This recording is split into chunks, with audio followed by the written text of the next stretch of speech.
Agárrense fuerte, amigos, porque este jueves 29 de enero se presenta en el horizonte mediático con una carga de electricidad que, sinceramente, hará estallar los fusibles de la parrilla televisiva.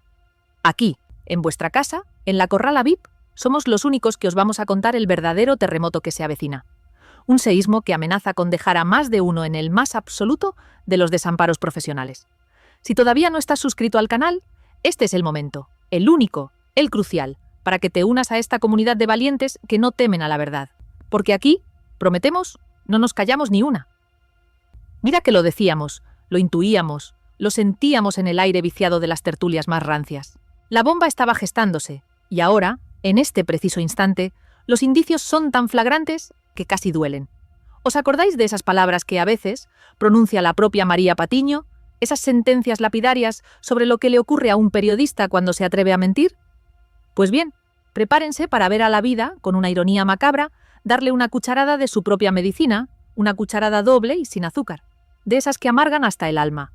Porque sí, damas y caballeros, aquí el run run suena tan fuerte que el río, más que cargado, está desbordado. La posibilidad, cada vez más real y palpable, de que María Patiño confiese que mintió por dinero, por el vil metal, por esa silla caliente que tanto cuesta mantener en televisión, en un tema de la magnitud y gravedad del llamado derrocido de Rocío Carrasco, es algo que no solo me ronda la cabeza, sino que casi puedo saborear. Y créanme, cuando les digo que yo creo, con una convicción férrea, que esto va a suceder, es porque hay demasiadas piezas del puzzle encajando de una forma escalofriante. Antes de continuar, porque esto es gordo, es muy gordo, y no quiero que se nos escape ni un solo detalle crucial de lo que se nos viene encima, déjenme en comentarios desde dónde nos están viendo hoy. ¿Estáis listos para lo que viene? ¿Desde qué ciudad o país estáis presenciando esta crónica de un desastre anunciado? Vuestras opiniones son nuestro motor. Vuestro apoyo nos da la fuerza para seguir desenterrando estas verdades incómodas. Es que es alucinante cómo la vida te pone delante un espejo, a veces tan distorsionado que ni te reconoces. Patiño, hablando con esa seguridad que la caracteriza, ha pintado el futuro oscuro de aquellos periodistas que se atreven a desdibujar la línea entre la información y la invención. Y ahora sus propias palabras se ciernen sobre ella como una espada de Damocles, prometiendo un juicio público y, lo que es peor, un juicio personal ante la verdad de sus propias acciones. Estamos hablando de un escándalo que no solo salpicaría su reputación, sino que podría pulverizarla por completo, enviándola a ese ostracismo periodístico del que parece tan fácil hablar, pero tan difícil salir.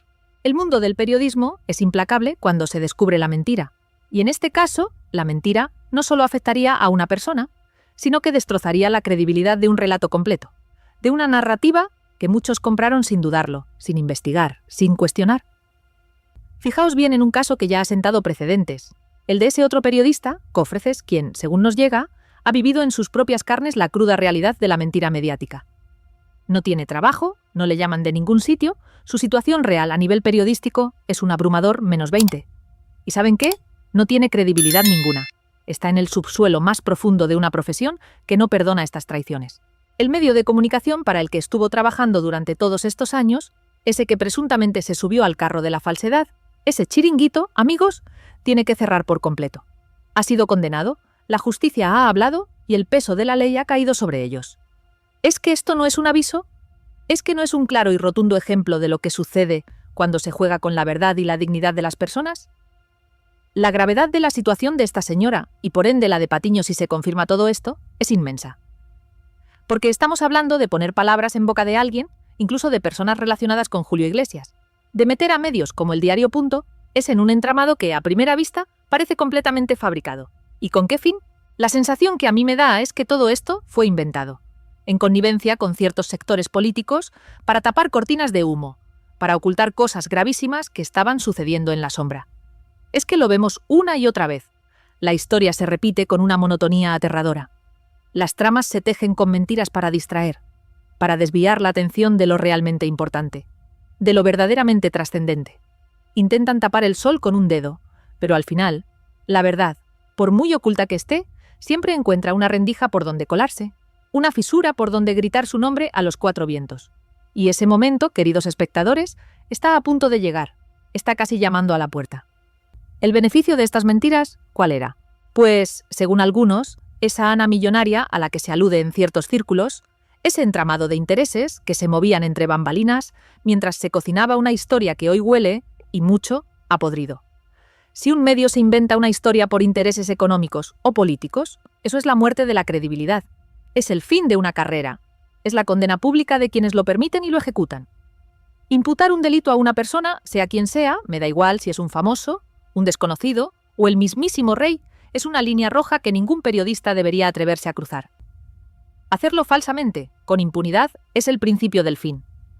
Es la destrucción de una carrera periodística que se ha construido, se supone, sobre los cimientos de la verdad y la ética. Y la impunidad, creedme, es solo temporal. La sentencia, tarde o temprano, siempre llega. Cuando llegue esa sentencia, cuando la verdad salga a la luz en su más cruda y despiadada forma, la carrera periodística de quienes mintieron se habrá cargado, se habrá desintegrado por completo. Y lo que es aún más desgarrador es que creo firmemente que María Patiño, con lo que ya ha dicho, con esos presagios sobre la profesión, está narrando, sin saberlo, sin quererlo, lo que ella misma ha vivido o está a punto de vivir en su propia carne. En su propio descenso a los infiernos mediáticos. Es la pescadilla que se muerde la cola. Es el karma actuando con una precisión quirúrgica y es la advertencia de que nadie, absolutamente nadie, está por encima de las consecuencias de sus actos. El castillo de naipes que se construyó con mentiras está temblando. Y este jueves 29 de enero, la primera torre, la de María Patiño, está a punto de caer con un estruendo que resonará en cada rincón del panorama televisivo español. Pero esto, mis amigos, es solo el principio de una caída aún más grande, de un secreto a voces que amenaza con arrastrar a muchos más. Preparen sus palomitas, porque el show, créanme, solo acaba de empezar. Si pensabais que el terremoto mediático se quedaba solo en la silla caliente de María Patiño, prepárense porque la tierra sigue temblando y los cimientos de ciertos relatos están a punto de ceder por completo. En medio de esta auténtica vorágine de verdades a medias y mentiras enteras, el foco de la tormenta se desplaza ahora, con una fuerza arrolladora, hacia una figura que parecía inquebrantable, la mismísima Ana Bernal Trilling.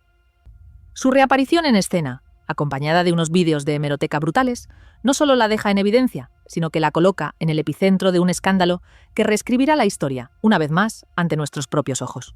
Es que es una auténtica barbaridad, amigos de la Corrala VIP, escuchar a Bernal Trilling con esa pose de experta y esa solemnidad impostada. Hablar de temas tan delicados como la relación entre un padre maltratador y sus hijos. Ella, con la cámara delante y un programa de máxima audiencia arropándola, sentenciaba que un señor que maltrata a su mujer nunca, y repito, nunca, va a ser un buen padre.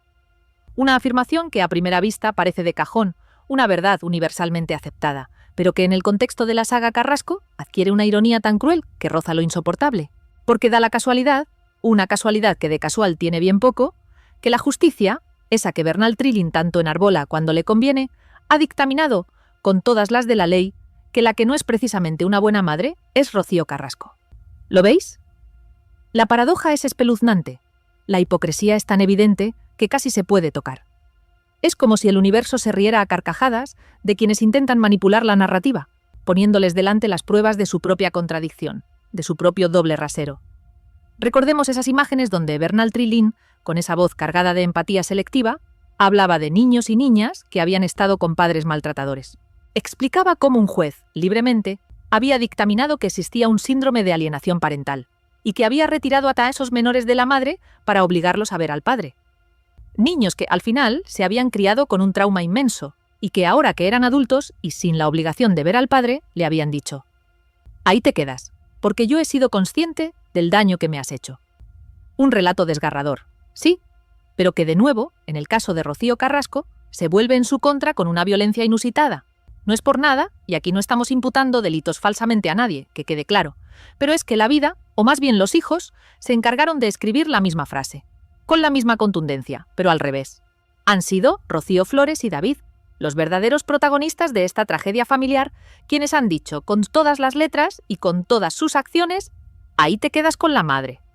Ellos se han posicionado con su padre, han elegido su lado, han decidido que los reyes, los cumpleaños y su vida entera serían con Antonio David, y no contigo, Rocío Carrasco. Es que, si esas personas, si los hijos que han vivido esta situación en su propia piel, dicen que ningún maltratador es buen padre, entonces la lógica más aplastante nos lleva a la conclusión, no porque lo diga yo, sino porque ellos lo han vivido y lo han expresado, de que lo que se intentó vender al público era una farsa. Si yo tuviera el poder, y ojalá lo tuviera para que la verdad fuera indiscutible, pondría delante de Ana Bernal Trilling a Rocío Flores y a su hermano, para que vieran cómo se derrumba, para que no creyera detrás de los hermosos discursos de su padre. Es que a mí no me hace falta ese poder, no se le da algo a nadie. Es alucinante, de verdad, porque si os fijáis bien, la profecía de esa señora, la de Bernal Trilling, ha resultado ser justo lo contrario de lo que vaticinaba con tanta convicción. Ella sostenía que Rocío Flores y David, en el momento que alcanzaran la mayoría de edad, que tomaran conciencia de todo lo sucedido, no estarían al lado de su padre, sino que se posicionarían con su madre. ¿Y qué ha ocurrido? Todo lo contrario. Y esto, amigos, es un golpe devastador para la narrativa oficial, para ese relato que nos quisieron vender como la única verdad posible. Independientemente de que Rocío Flores, con esa bondad que la caracteriza, siempre tienda una mano a su madre, diciendo: «Oye, aquí están tus hijos para cuando quieras verlos». La realidad es que ella ya pasa de la madre, la ignora por completo. Y atención, porque lo que viene ahora es aún más fuerte, más oscuro, más demoledor. Se está planteando, y esto no es un rumor cualquiera, denunciar a su madre. Sí, han oído bien. Rocío Flores se plantea denunciar a Rocío Carrasco. ¿El motivo?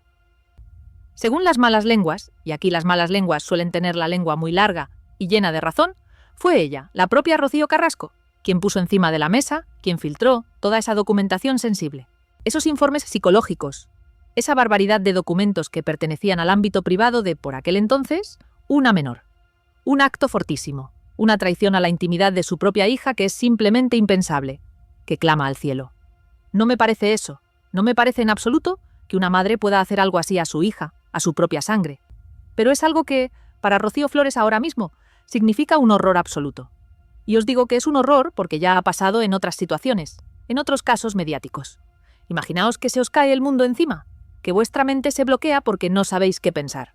No sabéis con quién convivís. Esa persona en la que confiabais, que era vuestro referente, de repente se le cae una careta y no sabéis qué hacer, porque no sabéis ni con quién convivís.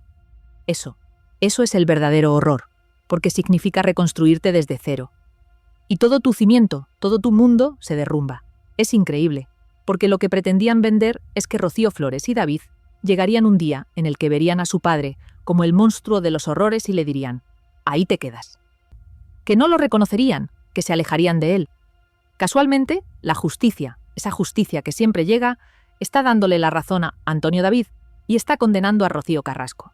No solo en los tribunales mediáticos, sino en los reales, en los de verdad, donde las sentencias son firmes y las consecuencias irreparables.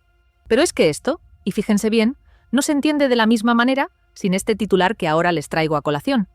El motivo por el que Ana Bernal Trilling planta a Rocío Carrasco en la segunda temporada de su docuserie. Aquí está la clave, aquí está el punto de inflexión que lo cambia todo. El motivo no era otro que ella, la propia Bernal Trilling, decía que no iba a hablar de una saga mediática, que no estaba allí para dar su opinión sobre Rocío Carrasco, sobre Antonio David, sobre los Jurado, sobre los Flores. Ella alegaba, en la segunda temporada, que no estaba preparada para eso, que ella se había formado en violencia de género para otra cosa, para casos de verdad, no para un circo mediático. Una excusa tan grande como un templo. Aquí ya estamos viendo cómo la señora, por fin, se dio cuenta. O más bien, se le cayeron los velos de los ojos. Fue, y no tengo miedo a decirlo, una estafa. Una estafa mediática en toda regla, en la que hicieron creer una cosa a la audiencia, ocultando datos cruciales y descomponiendo una historia, sacándole las partes que a ellos les interesaba para que el público solamente les creyera a ellos. Estamos ante una auténtica locura. Esta señora, cuando vio el percal, cuando el barco empezó a hacer aguas por todos lados, se salió del barco. Abandonó a Rocío Carrasco a su suerte, a la intemperie. Esto sucedió, y fíjense en el artículo, porque lo deja bien claro.